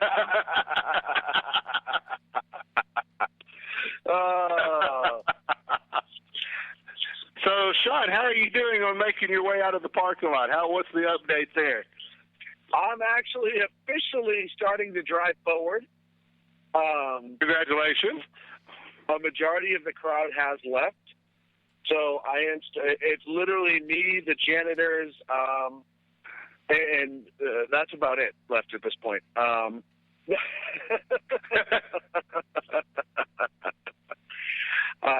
It is going to be, I won't be able to get to the studio in time, sadly, but I will find a way there eventually. I'm just trying to find where the hell I get out of here now. Next week I'll get out of here. Well, and the unfortunate part is the studio next week. Yeah, well, okay, you got me there. The bizarre part of all of this is I originally thought it was at Sacramento Executive Airport, which is right, the south part of Sacramento. And then I found out it was at the International Airport. Yeah. So it screwed me up because I went all the way to downtown Sacramento today. Meanwhile, I could have quite easily have stayed home and then came here. Because this is quite honestly 15 minutes from my house. Now the real reason you're not coming to the studio comes out. I'm driveway right now. You're like Tim Allen and Santa Claus. Like nobody on the road, you're honking your horn. Get out of the way. Hey guys, I want to give you the money quote tonight from Donald Trump during the rally. And this is what he had to say about Hillary Clinton. Quote, she broke federal law by putting her emails on a secret private server that foreign countries could easily get to and hack. I mean, folks, if anyone else but her did this, they'd be in jail 2 years already. Yes. Yeah. Exactly. That statement could not be any more accurate. And again, it's Clinton privilege, right? I mean, look at how much crap the Clintons have done over the years. And this is just another notch on the belt. So I think he is 100% accurate with that statement. And it's sad. I've said this before. If I sat down at a computer at the State Department that I wasn't authorized to sit down to, there'd be a criminal investigation. She, on the other hand, can have a server completely off-site, unrestricted, unprotected, and contrary to whatever she says, it's not protected, and there's no problems. You read the article about that North Korean kid who hacked like a bunch of sites by typing in the word password for the password? Like, I wonder if that was the password. I wonder if they were actually talking about Hillary. I didn't even think about that, but you're 100% right, Clint. That could very well be the end. And, because she's already told us she's not very big on technology, so she's not going to have a whole bunch of challenging passwords, right? The password is that's one. What she got for you. That's what she got for using the term Monica for all her passwords. No, Spaceballs, the combination is 1, 2, 3, 4, 5. Same combination I have on my luggage. Sounds like a combination that Clinton would have on their email. Right. Yeah, try that next time you go through TSA. What's the password of your luggage? The same as the Clinton email. And they'd be like, oh, yeah, 1, 2, 3. Oh, so you didn't put a combination on it. That's what you're saying. Yeah, no, I did nothing for it whatsoever. Listen, I mean, you look at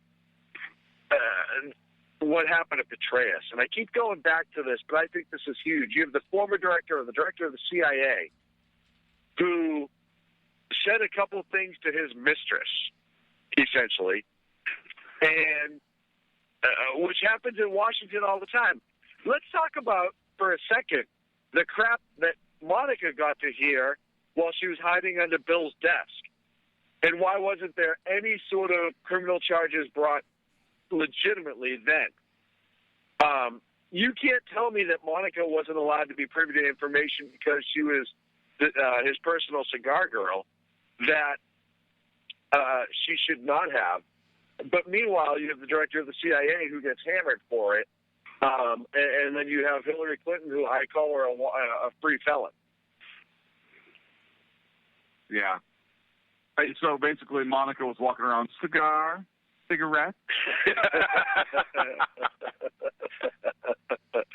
Guys, the best-selling tell-all book in the history of publishing would be Monica Lewinsky if she came out and told everything that happened and that she knew. And this has to, and I bring that up for a reason, and it has to do with, we're talking about the likelihood of Hillary being indicted and stuff like that. But stop and think. Monica Lewinsky, all of these years, has been silent. She's given an interview here and there, but she's never really talked about what happened. She's never really talked about the affair. She's never really talked about how the Clintons put pressure on her to be silent, et cetera, et cetera. She's never really talked about that. So you have to wonder what type of the Clintons have always done a good job of having something on somebody. And so you have to wonder, do the Clintons have something on somebody moving forward that will take the fall for Hillary involving all this email stuff in the event that she's indicted? Well, first of all, Bill was on her. Second of all, he decided to keep quiet because he had something shoved down her face. Right. So, well, I'll be completely honest. How much of it is a safety factor? And listen, my friend Sammy Jackson wrote that article, The 37 Bodies of Hillary Clinton. Right. There's a reason to be concerned if you're Monica, right? I mean, well-known people close to the Clintons have perished in magical ways. She did come out last week, though. Nobody heard it. She came out last week. She made a statement. She said she would not be supporting Hillary Clinton. The last Clinton left a bad taste in her mouth. Yes.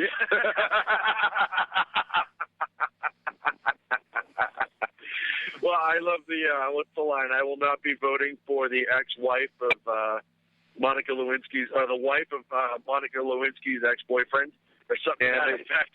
And they stuck Hillary, and they stuck Monica with the dry cleaning bill. Well, hey, listen, that was her dress, her responsibility. Yes. Take care of yourself. Hey guys, I'd like to get into a break right now. When we come back, I want to talk about the State Department's admission that they actually intentionally deleted some of their briefing footage on the Iran deal. Yes. All right. Because that's a huge one that came out this week. So all that and more, we come back from this break on the SHR Media Network, Sackheads Radio. I'm Sackhead Clint. We'll be back with Jersey Joe, Sackhead Sean, and Dan the Man after this. Conservative media done right. You're listening to the SHR Media Network. Breaking news. According to the latest report coming out of SHR Media, a merchandise store to support both the Reaver of Common Sense and SHR Media has just been unleashed to the general public. Be forewarned that this site can be contagious and numerous items can be purchased to support the best news programming. Go to Reaver.one website and click on the store link to check out the merchandise.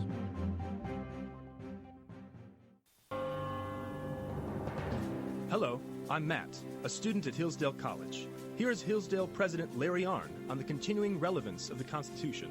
Many argue today that the Constitution is outdated because it addresses problems peculiar to the 18th century. Some parts of the Constitution do read rather quaintly. Consider the injunction against titles of nobility in Article 1, Section 9 of the Constitution. But is that so outdated? The purpose of the injunction is to prevent the government granting special privileges to some for partisan reasons. This strikes at the heart of the rule of law. The crony capitalism so common today is a place where the government bestows favors and tax dollars on some businesses to give them a leg up over others. This is exactly the kind of thing the Constitution was meant to prohibit. The Constitution is not so outdated after all. This Constitution Minute was brought to you by Hillsdale College. To join the national conversation on the Constitution, go to constitutionminute.com. Times are dark. The people misled by corrupt politicians, lied to by establishment media, and deceived by the false messages of Islam. A nation in confusion needs a guide. It needs a man with a cane. I'm Dave Milner. Join me on Spreaker, SHR Media, High Plains Talk Radio, Live Rebooting Liberty, and YouTube for a unique brand of commentary on the unpleasant blind guy. Because truth is not always pleasant. In a world controlled by corrupt politicians, You got a business. That you didn't build that. a team of ordinary men emerge from the ashes to give voice to the voiceless and hope to the hopeless. Sackhead Sean, Dude, I'm not saying cough from a stupid pro. Sackhead Clint, All good friends of ours usually show up drunk. also starring Sacco as the producer. I'm a little bit drunk, I'm a little bit drunk, 'cause I'm drinking, drinking, drinking. They are the Sackheads Radio Show. Every Wednesday at 8 p.m. Pacific on SHRmedia.com.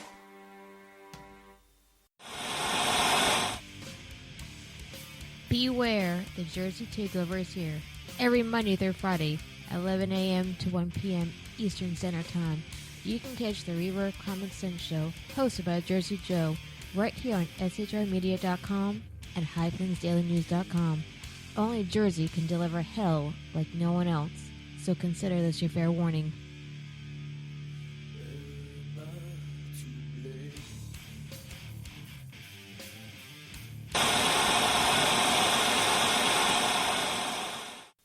Conservative media done right. You're listening to the SHR Media Network. And we are live. And welcome back, Sackheads Radio Show live on the SHR Media Network. On the line, we have Sackhead Sean making his way out of the Donald Trump speech. We have Dan the Man. We have Jersey Joe running boards tonight and speaking with us as well. Welcome back, gentlemen. Before we left break, we talked about a story that I think is pretty significant given the transparency issues this administration has had, whereas the State Department admitted that they deleted briefing footage on purpose that dealt with the Iran deal. That was, so transparent. Like, oh, it's freaking so awesome. Like, it's going to be great. Like, best thing ever. Hey, this is so transparent, we're not going to let you see it because you can already see it mentally. Right. And we're so transparent and you have such a clear understanding that there's no need for us to maintain this record. We're just going to delete some of it for you just because we're so transparent and everybody already knows. Hey, if you want to know what's in it, just ask us. We'll tell you at any moment. There's no reason for us to hide it. Right. Why would we lie to you, the American people who we love so much? Right. And listen, you know what a harsh critic we are of the Iranian government, so we're going to be all over them like hawks. We got your back. Transparency, baby.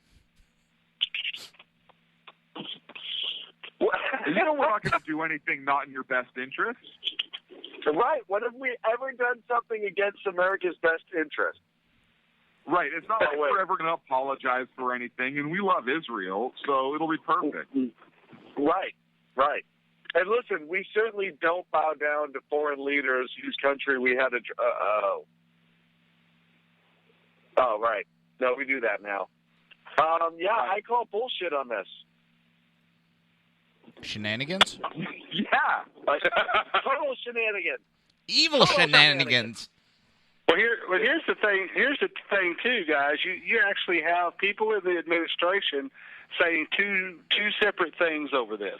Number one, you had John Kirby, who came out and said that this was a deliberate quest to delete footage. This wasn't a technical glitch. Now, you have Jim I'll always get her name wrong. Jen Psaki, thank you. Who was the spokesperson for the State Department at that time, coming out and saying, "Hey, I didn't have no knowledge of this. We didn't know this took place." She was maintaining that today. That I didn't know nothing about this. So, it's, which way is it here, guys? Well, Jen Psaki has become like Sergeant Schultz.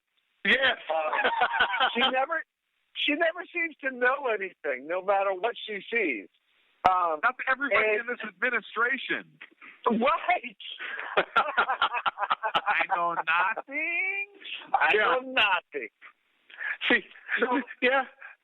Psaki says, "I had no knowledge of, nor would I have approved any form of editing or cutting my brief transcript on any subject while at the State Department. Yet the current State Department spokesman says that she did exactly that." Yeah. No rules or regulations were in place that prohibited that, but the deletion was not in keeping with the department's commitment to transparency. Hang on a second. I would argue that that's a record. Yes. Yeah. Isn't the department required to maintain all their records? And where have you heard that before, guys? Hillary. Hillary. Same story, same song, same excuses. There was nothing on the tape at the time I deleted it.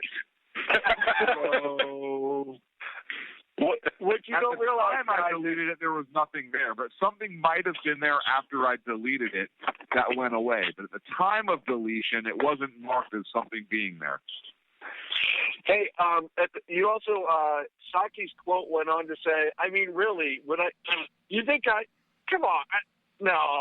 on, guys. That was I think that's a direct quote. I think it was. Hey, I'm taking a picture right now that I think is worth gold, and I'm going to post it to my Facebook page. It is a brand new BMW Beamer with a Bernie or Bust poster on it that obviously just came from the Bernie convention, parked outside In-N-Out Burger, a giant corporation. So I'm putting this up right now. No, go take the car from them. And Sean, I bet if you walk inside, you will see the exact same guy that was carrying the Chief flag around earlier. No, this isn't. That guy. I don't know what happened to that guy, but somebody told him to take a hike. Because I'll tell you what, I was looking for him all night because I figured the problems were going to be from him, and they were not. But I'm going to post that on Facebook here in a minute. But to get back to the story, and I apologize for off-tracking, I wish I could believe in my heart of hearts that Jen Psaki didn't know. And I mean that. I actually wish that. So I wasn't so goddamn aggravated by this. But really, we all know she absolutely knew about it. I mean, this would be like me trying to convince people I didn't know I was going to go bald when I was 21. No, all the evidence was there. It's not a shocking twist. Actually, what we were seeing, guys, was an obscure YouTube video, and we're going to move forward with that claim. So, Sean, what I want you to do is go in and out and find the owner of that car and say, "Excuse me, sir, it's not fair that you have a BMW and I don't. So I only have a car." So I think you should pay me the difference in prices between our vehicles. And since I own a 1974 Yugo, I want 50% of the value of your car. And also half your 4x4. And then record their statement to you.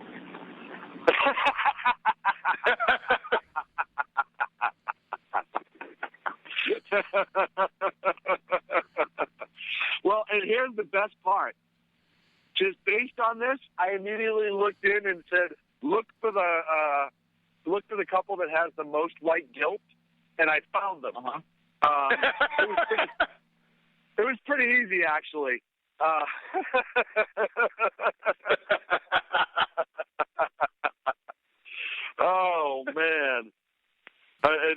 just Well, on that subject, I'm sorry, Clint.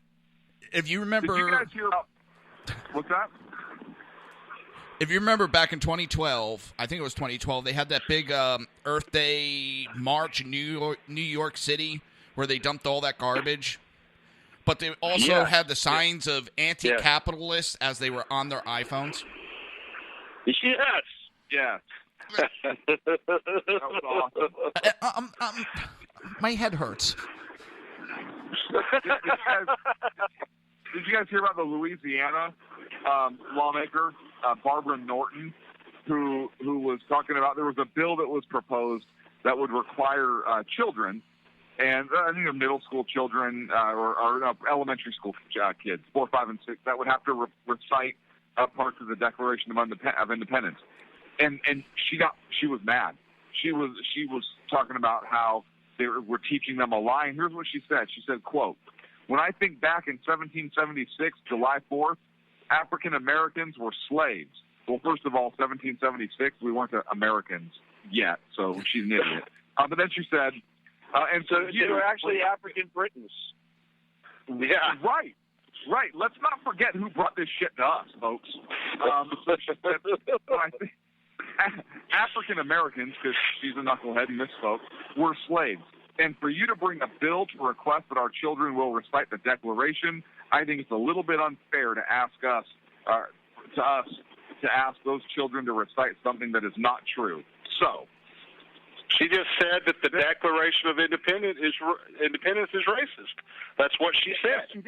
Yes, she did. And if that's racist and we shouldn't learn it because that's all untrue, then this makes perfect sense why they view the Constitution the way they do. Oh, they do.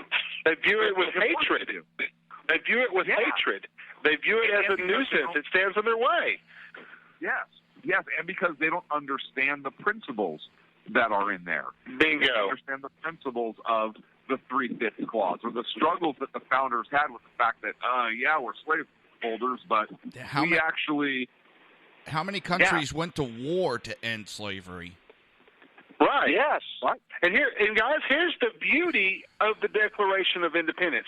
You'll hear this. You'll hear somebody like Representative Norton who will say that, well, the Declaration of Independence and the United States Constitution was written by a bunch of white slave owners and blah blah blah blah blah, and we had slavery at that time. Well, here's the beauty of the Constitution and the beauty and the brilliance of men that wrote the Declaration of Independence, that wrote the United States Constitution, was that it is a document that has stood the test of time. It is a document that has been able to change and been able to accommodate what has changed in our society. There were people that signed the United States Constitution that did not believe in slavery.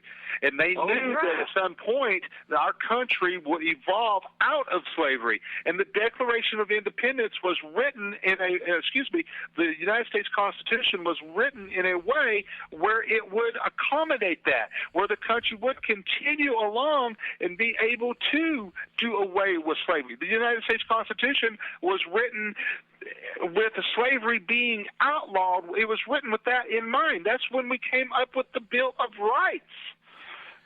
And not only that, but that's the reason we have the 3/5 clause in there. It's not because they thought it was 3/5 of a person. It's because they wanted to limit the number of pro-slavery representatives that were going to be taking office, particularly in newer territories. All of that shows just how unracist this document is. But because we have uneducated buffoonery running rampant in our elected officials, particularly among the left, it gets perverted. And this is the garbage that our kids are learning in school. You have an elected representative. You also had the Northwest Ordinance that was very, very specific about the fact that slavery would not be allowed to expand as the country did. So there was yet another representation of how the founders were very, very well aware of the tragedies of slavery and the horrific event that slavery was, and were trying to weed it from our nation as much as they possibly could. Oh, yeah. Now, I know this is... Yeah, and not all of the founders. There was an economic concern, to be sure, for some of them, particularly among the South. But it was more economic-based. Yes.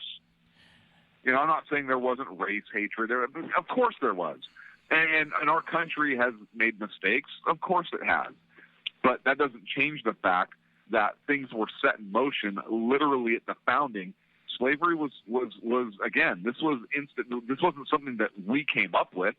This was something that when we were British colonies, the British government instituted and brought amongst us. We ended it. Yep. Right. Yep. And the United States Constitution was written with that in mind, knowing that, you know, that even though we believe that all of our rights are granted to us from God, and that we based all of our beliefs on Judeo-Christian values, that we were also human, that we were fallible, that we were going to make mistakes. We were making mistakes from the founding of the country, but the founders knew, and the writer moving forward with the U.S. Constitution knew that this document would have to allow for our mistakes and would have to allow us to learn from those mistakes so that we could correct them and move forward as a nation.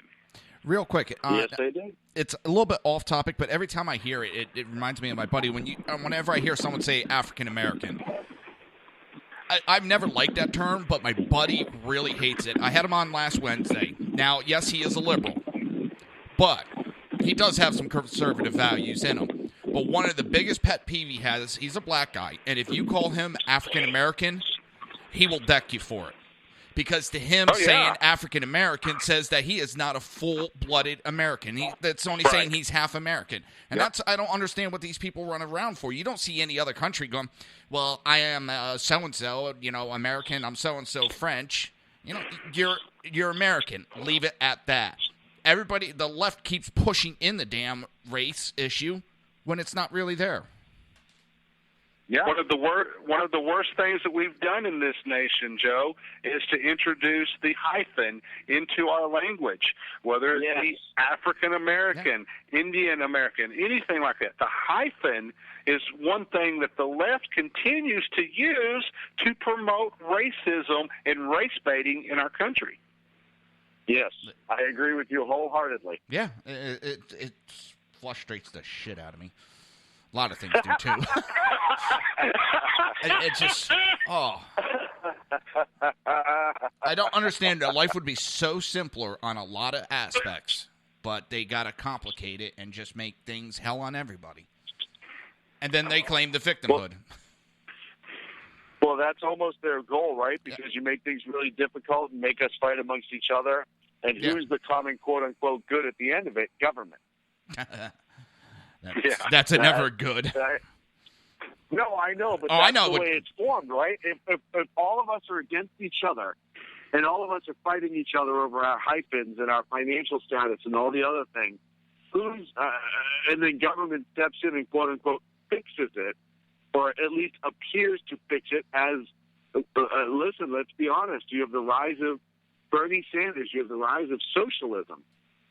Whether or not it's going to be elected or not, it's different. The fact that it's so prevalent right now shows you that all this divisiveness has pushed us to the point that you have a socialist who is on the Democratic ticket, a self-avowed socialist, and he gets millions of supporters.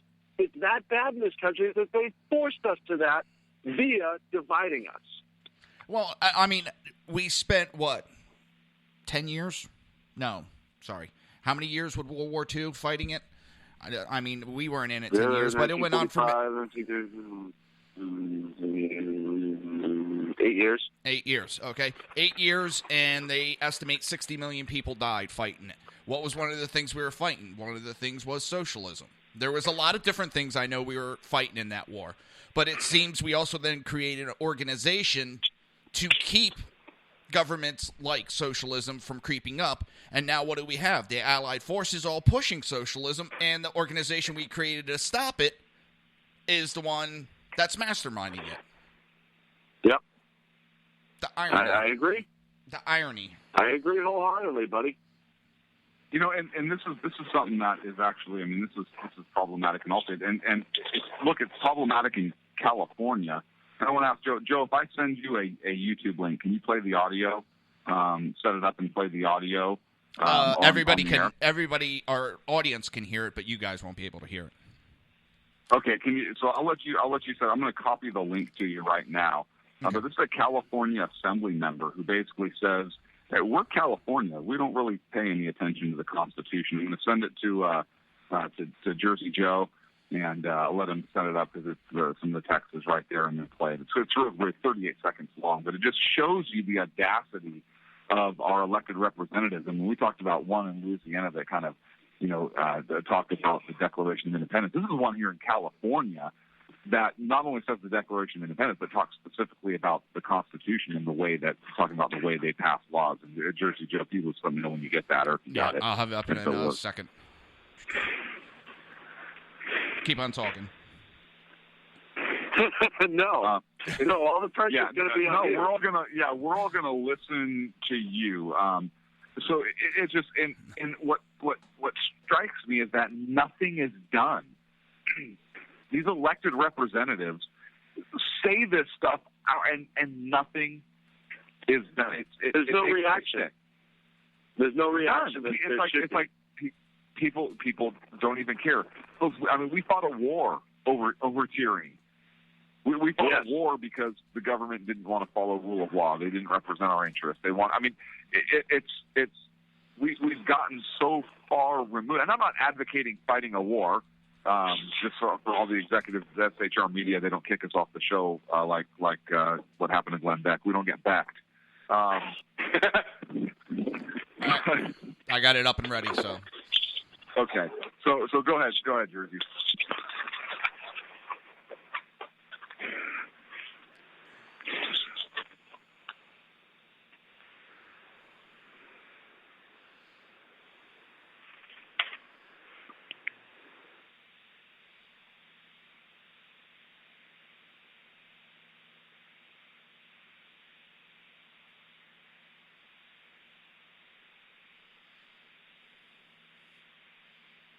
That's just unbelievable.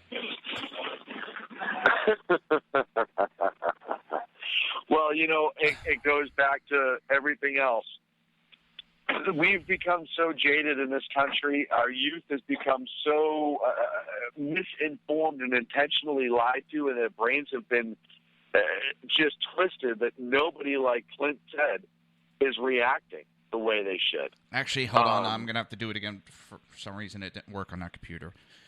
I'll play it again in a moment. Okay, go ahead.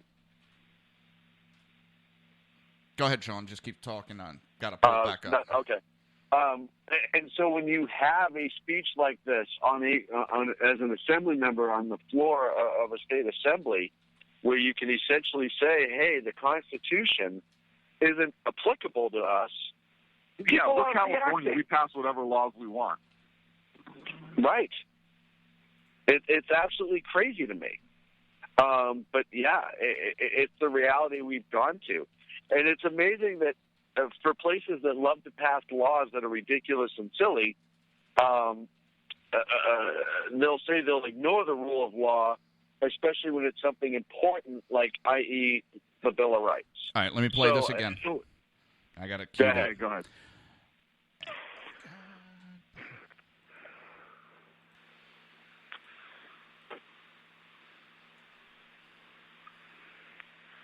Chair is going to recommend an aye vote to kind of clarify whether or not there are any court cases that would, I know you're a lawyer, but that would make this unconstitutional. Would that be a problem? And I also know the legislature sometimes ignores whether or not it's constitutional or not. We go ahead and make laws because we're California and we do it anyway. All right. And sorry about that. So it's computer issue. No. So if that assembly member is passing legislation, knowing it to be a violation of the Constitution, knowing that it violates the civil rights then of California citizens, is he not a criminal? I would think so. Is he not violating the civil rights of the very people he's supposed to be representing by knowingly voting for something that's constitutional? Yes. particularly on a Second Amendment issue, which is an individual right? I agree with you. I think that is absolutely a criminal act. He's violating the Constitution within itself by declaring that he's not going to pay attention to the Constitution. But we have a mentality now, especially on the left side of the aisle. The Constitution doesn't matter. Just look at what we've seen, the last 8 years with President Obama, and where he has taken all his executive actions, pushing the limits of the executive branch to places it was never intended to go, testing the limits of power with the executive branch. How far can I take this? Circumventing the United States Constitution, circumventing the United States Congress, and quite honestly, circumventing the will of the American people themselves. Yeah, and it's just allowed. It's mind-numbingly amazing. Yeah, I agree. It's pathetic. And you know what? I think that sums up what this election is all about at this point and how important this election is even if you're not a huge Trump supporter per se, it can at least start getting the country kind of back to where it should go if you're a conservative.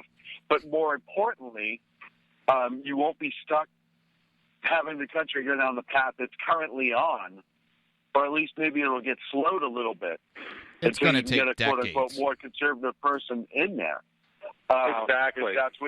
If that's what you think. But either way, the alternative of this is just speeding up this process, this anti-American sentiment.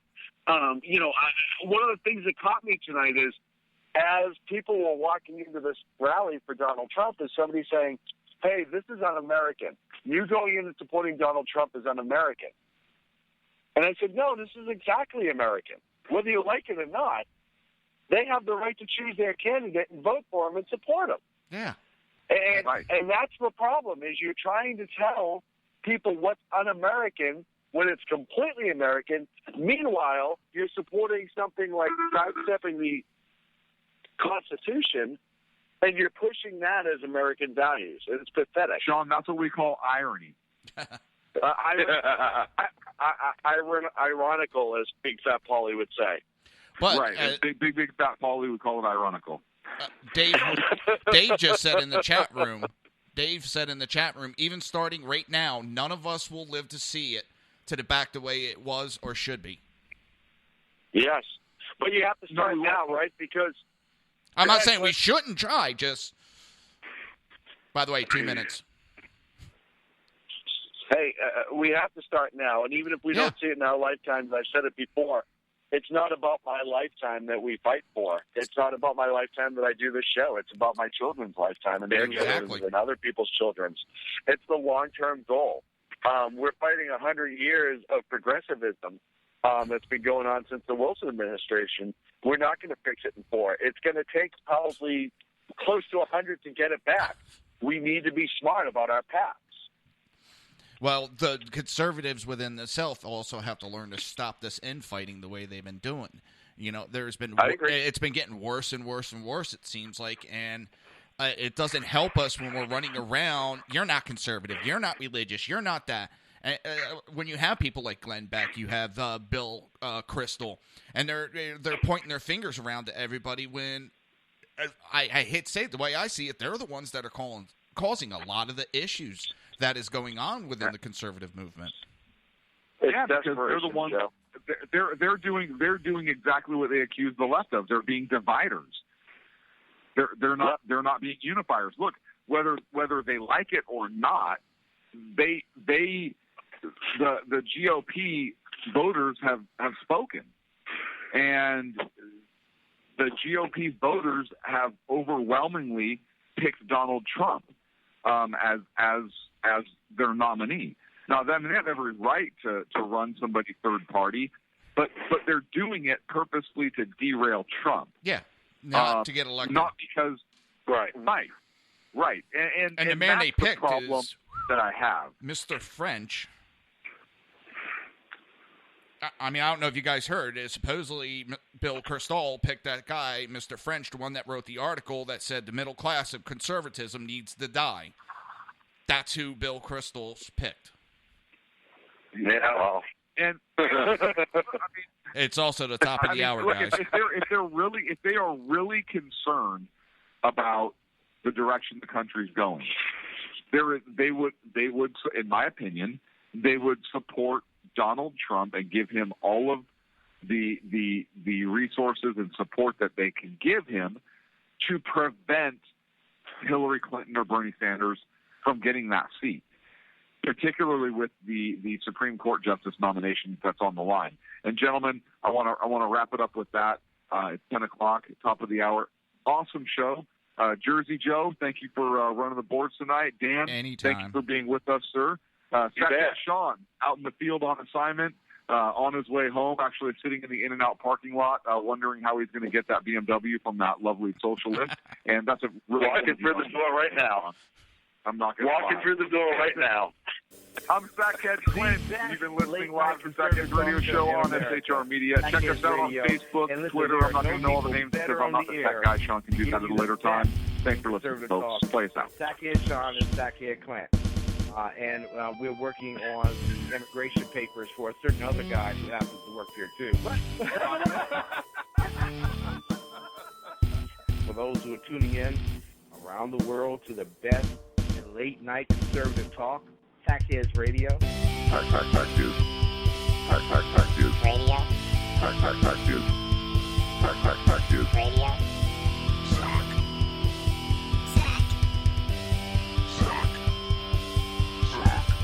The best late-night conservative talk show in America. In America. In America. My love.